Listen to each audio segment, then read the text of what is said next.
Hey guys, so the Rugby Championship is now over and the Springboks are victorious. They are the winners of the 2024 Rugby Championship. And man, what a tournament it was really for this year. I mean, a lot of the teams, every team really was pretty competitive. I mean, yes, Australia only got one win, but still, I like to think that every team was competitive throughout this kind of tournament. And yeah, I think, look, Springboks deserved the win. I think at the end of the day, they were definitely the better side when it came towards those clutch games. But at the same time, I think Argentina were really impressive. I think New Zealand held their own at times. You know, they actually, they showed a bit of kind of gut really when they needed so. And yeah, I think Wallabies really, I think even though it's not seen from the results, I actually think they kind of improved in terms of the performances we saw. So I think every side in general did pretty well. But before I give you guys my team in the tournament, guys, make sure to click the like button, subscribe to our channel, and yeah, let me know in the comment section below your team in the tournament for this Rugby Championship. So yeah, for my front row then, this is the front row that I've selected. I've gone with the likes of Oxen Che, number 1, Malcolm Marks, number 2, and Frans Malherbe at number 3. I think,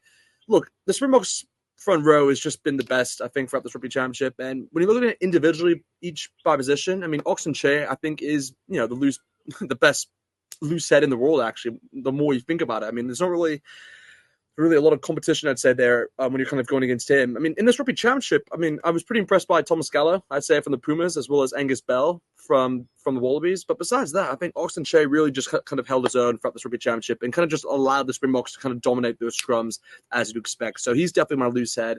For the hooker, you got to go with Malcolm Marks. He just, he scored, 4 tries for the Rugby Championship. He was clutch at times. He did his job. He just did what was needed. And honestly, he's another player where you could say he's probably the best player in his position in terms of hooker spots. Cody Taylor was pretty good, I'd say, throughout this Rugby Championship. Very consistent in terms of how he played. And yeah, just a really, really good hooker. And on his day, he could be one of the best hookers in the world, actually. But yeah, just Malcolm Marks, man. He knows when to get the job done in the right moments. I think that's kind of what separates him between the rest. So I'm going with Malcolm Marks there in the number 2 position. And then yeah, Frans Malherbe, I think. Look, there's not really a lot of, tight heads who were really impressive, I think, throughout this Rugby Championship. Look, there was Tyrell Lomax, I thought he was pretty good for the All Blacks. There was, Taniela Tupou, I think, towards the near end of the tournament was pretty good. As last game he played against the All Blacks, I thought he was pretty impressive, actually. But yeah, I think besides that, I think you got to go with Frans Malherbe. I think he's just a solid. He didn't really make any mistakes really that I can think of. And yeah, just again, part of that Springboks front row that pretty much did the job really for them throughout this tournament. So I think that's the reason why I've selected them there. Yeah, for the locks then, this is where I've selected here for the 2 locks. I've gone the likes of Tupou Vaa'i at number 4 and Ruben Nortier at the number 5. I think these 2 locks have been the most impressive, I'd say, about this Rugby Championship. Not just because they're the best locks or that. I kind of based it off who I thought just had a standout tournament, really. And I think these 2 were probably the standout locks. If there was another one I could think of, you could probably say Malia, I'd say, from the Pumas. I think he had a pretty good tournament for the Pumas. For the Australians, I think you got to say Nick Frost, if I had to come think of one of them. But I think when you look at this position, Tupou Vaa'i was incredible for the All Blacks. He's the one that really stood up, I think, out of the rest of the All Blacks players they had. Because Scott Barrett, yes, he had a good tournament, but I don't think he was, amazing. Sam Derry, I thought, was pretty good throughout the opening 2 games, but since then, kind of didn't start a game. So I think Tupou Vaa'i is definitely the player when you look at the All Blacks. He had, 1 try assist, he had 48 carries, he had 14 line-out wins, he also had 62 tackles. So yeah, he was all over the place and definitely did the job there in that position. And then yeah, Ruben Norte, most line-out wins out of any team in this Rugby Championship with 32 to his name. So yeah, he definitely dominated from that aspect of the field. And yeah, just really as games went on, he really just kind of improved his kind of game. And yeah, just now allows the Springboks to kind of have another player in that lock setup really to kind of count on, because with Lord Diego not available, they didn't have Franco Moster not available, even RJ Snyman at times. It just meant that they had to heavily rely on Ruta Norte, and Matt, he did the job. So I was really impressed by him, and that's the reason why I've selected him in this team in the tournament. So for the loose forwards then, this is where I've selected Pablo Matera, number 6. I've then gone with Peter Sitatoy, number 7, and then Wallace Atiti at the number 8 spots. I think these 3, in general, have been the best loose forwards throughout this tournament. Pablo Matera, he had 2 tries to his name, 1 try assist. He had 63 carries as well as 3 offloads. So he was all over the place, really good within the breakdown as well. He really just did well as a captain, and he is just a great player. At the end of the day, he is an awesome player to watch when it comes towards the Pumas. And yeah, the Pumas just had a really good tournament, beating all 3 sides as well. So that definitely counts as something, and he was a big part of that. So Pablo Matera is my guy, number 6. Number 7, it's without a doubt Peter Sitatoy. He is definitely, in my opinion, been the best player, I think, throughout this tournament. I think he is the one that you kind of just look to and be like, yeah, he was the best player in this rugby championship. And yeah, look, he got 3 tries to his name. He was pretty incredible, really, for the Bucks from that standpoint. He also got 57 carries. I mean, he did the job, and yeah, and within the breakdown as well, he was pretty good from that standpoint. Even from a tackling standpoint, he was up there in numbers.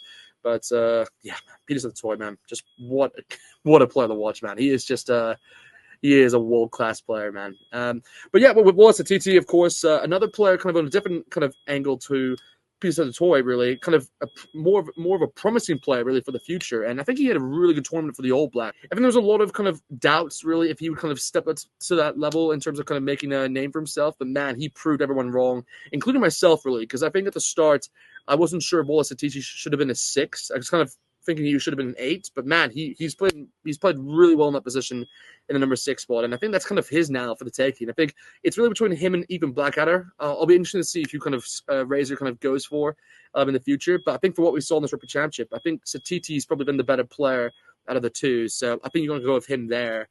And yeah, look, when you look at his stats here, I mean, he's had 1 try assist, he had 48 carries, 11 line-out wins.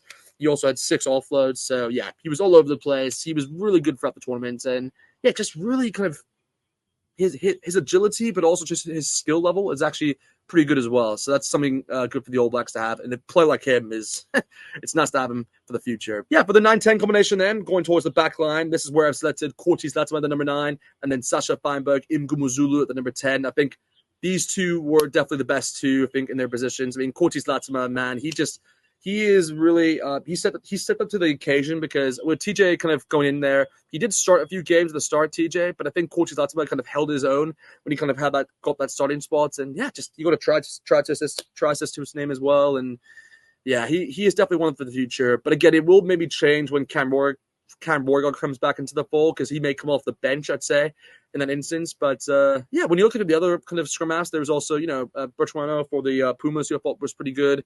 For the Wallabies, I mean, they had a mix of players, really, because they're kind of switching in and out in that position. For the Box, you can probably say Jaden Hendrickson, I thought, was pretty good. Also, Kobus Reinek, I thought. So I think those two I'd kind of say were the best out of the Box. But I think Ratama has probably been the best player in that position. And then, yeah, Sasha Feinberg, Ingumuzulu, man. Just what a player, man. He really stepped up to the occasion when mattered. And, yeah, just got the job done when needed in both those games against the Wallabies. And then, of course, that game against both games, I think, against the All Blacks. Yeah, he was really good for what we saw. And, yeah, just, man, what a player, man. Just what a player. So I'm looking forward to see what he can do in the future, guys. But that's my 9-10 combination. For the centers, this is where I went with Lucio Cinti at the number 12 and then Jesse Krill at number 13. I think these two were pretty good on their day. I mean, Lucio Cinti had two tries his name, 1 try assist, and then 4 offloads, whereas Jesse Krill had 1 try assist, 8 clean breaks, 261 meters gained. So yeah, they were both all over the place. I mean, I did want to select a kind of a 12 here, but I don't think there was like really an outstanding 12. I mean, if I had to choose one, I'd probably say Santiago Chocobares from the Pumas. I thought he had an excellent tournament, but I think Lucio Cinti was a better player than him when you're comparing the two. And I think Jesse Krill just had to be in, because I think he was excellent. He was probably the best Springbok kind of player on the back line, so I think he had to be mentioned. I think Lucio Cinti deserves to be in there. I'm trying to think if there's another player. I mean, Hunter Basami was okay on his day. I think had a few good games. Even Lennon Cattell, to be fair. I mean, for the All Blacks, you had Jordy Barrett, who fought. He had one off game, but besides that, he was pretty good throughout the rest of the tournament. Yeah, Reiko, I mean, he had a mixed bunch, I'd say, in terms of what he kind of pulled off. But yeah, for the Box as well, Damien Delunde, man, he's just incredible. But I don't think he deserves to be in this kind of team of the tournament, to be honest. For the final 3, then, this is where I went with Mateo Caceres here. I then went with the likes of Caleb Clark, and then to finish it off, I then went with Juan Cruz Malia at the number 15 spots. And yeah, look, I could have chosen anyone, I think, at the number 15. I think there's a lot of players who stepped up to the occasion. I mean, I did go with Juan Cruz Malia just because he had 3 tries his name, 54 carries, he had 14 defenders beaten, 262 meters gained, and 9 offloads. So he literally covered every stat you want as a fullback, and I think he was excellent for the Pumas throughout the Triple Championship. So that's the reason why I selected him ahead of players like Fassi, who did do well throughout the tournament. I thought he had a really good tournament for the Box, but I think Juan Cruz Malia just beat him. It was really between those two. I mean, if there's other players, I mean, you could say, Tom Wright, I think had a few good games for the Wallabies. There was, for the All Blacks, yeah, you could say Will Jordan. I think had pretty good tournament overall. He was another player I was really considering because he kind of switched between 14 and 15. I think for the meantime, it had to be Juan Cruz Melia.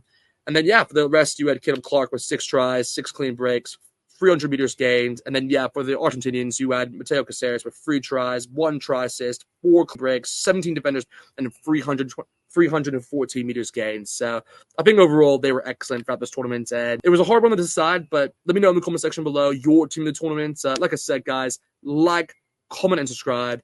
And yeah, see you guys next time.